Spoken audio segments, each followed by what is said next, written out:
It's an absolutely glorious day today here in Midwest Wales, and there's warmth in the sun and it gives us a bit of a hint of spring, but I know it can be deceiving, and there's also a cool bite to the air. So being patient is very important. Now, with the approaching spring and summer and the rest of the growing season, we also have busy lives.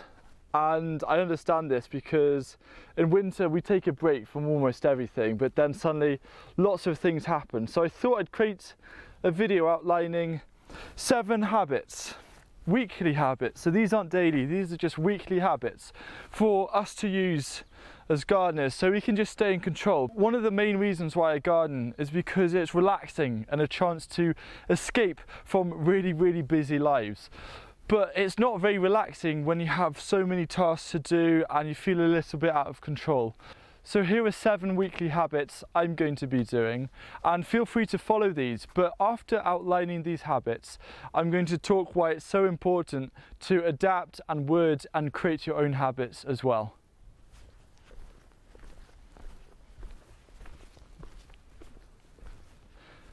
So the first habit is once a week, have a little scout around the garden, and any bits or bobs that are just lying about, try and just pick them up and keep things clean and organised, and try not to drop seed labels. The reason why I think this is such a key habit is because personally I'm quite an unorganised person and a little bit untidy. And then it all catches up with me and I can't find anything that I need. So simply once a week, it'll take 5 minutes at most, go around the garden collecting bits that aren't meant to be in particular areas and just give it a nice tidy, because a clean garden and a decluttered garden means a decluttered mind, and it's nice to be in the garden and not have to worry about clutter.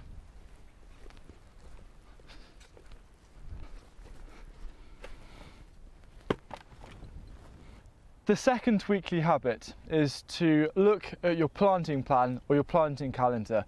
Now, I haven't completed mine yet, mainly because in next Saturday's video I'm going to be talking in detail about how I plan and how I also put the information then onto a calendar.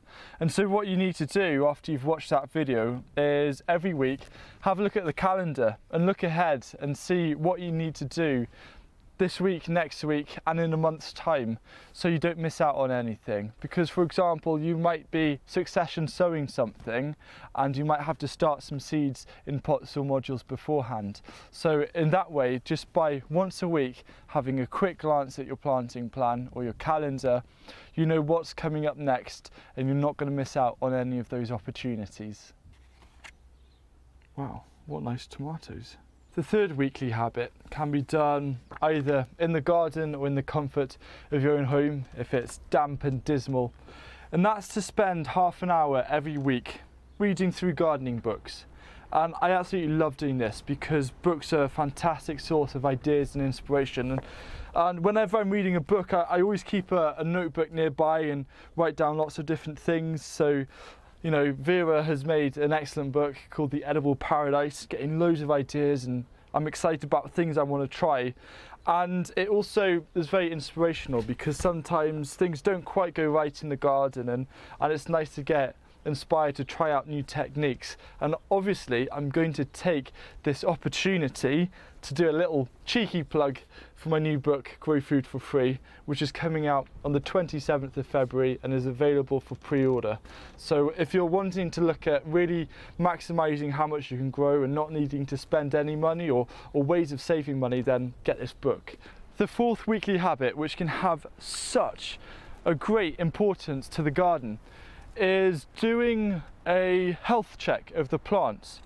Very often in a corner of a garden you might plant something and just forget about it, and then you come back a few weeks later and you're like, it's got a disease or pests are around or something. But just once a week have a little look around and look under leaves and things, and these leeks were suffering quite a bit from rust back in August and September, but they've managed to hold on, and they're doing really well and we're getting lots of harvests. So once a week, have a little plant health check. Just maybe as you're tidying up, just have a little look around and make sure everything is looking in check. The fifth weekly habit that I'm going to do is to always celebrate a success.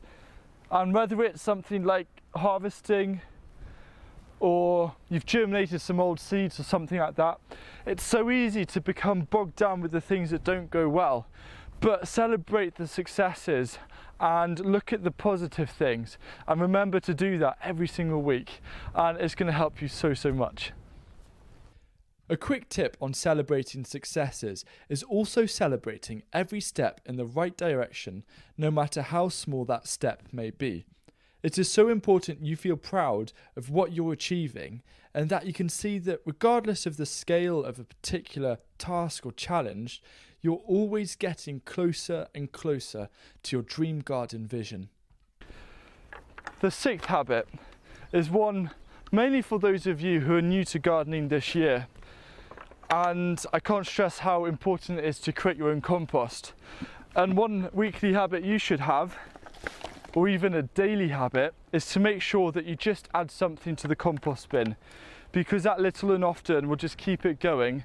And the sooner you can fill a compost bin and section it off like the two in front of me, the sooner you'll have homemade compost ready to use on your garden. And homemade compost is just the most wonderful resource, because without compost, gardening can be a little bit tricky.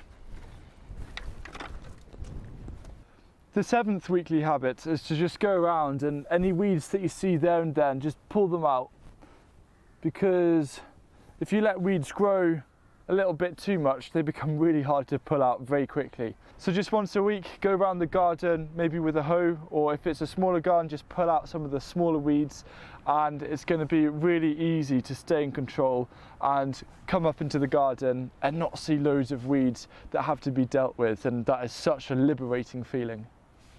For me, the whole purpose of these 7 habits is to keep the garden running as smoothly as possible, and to also ensure long-term success and inspiration, such as getting ideas from reading the books half an hour a week, and to also make sure that I'm keeping up with succession sowing, looking at the planting plans. Now, something that I implore you to do is to actually create your own habits. You can use these as a framework, I mean, be my guest. But if you want habits to stick, one of the key things you've got to do is to make them your own. Because firstly, it's much easier to remember things and remember your own ideas than someone else's.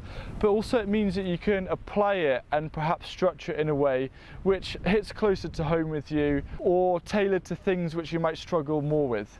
One of the best ways to make new habits stick is to start as small as possible. Too many people focus on wanting big change straight away, but this is where there is a major breakdown in the effectiveness of habits sticking. They need to be small and simple and not take much time.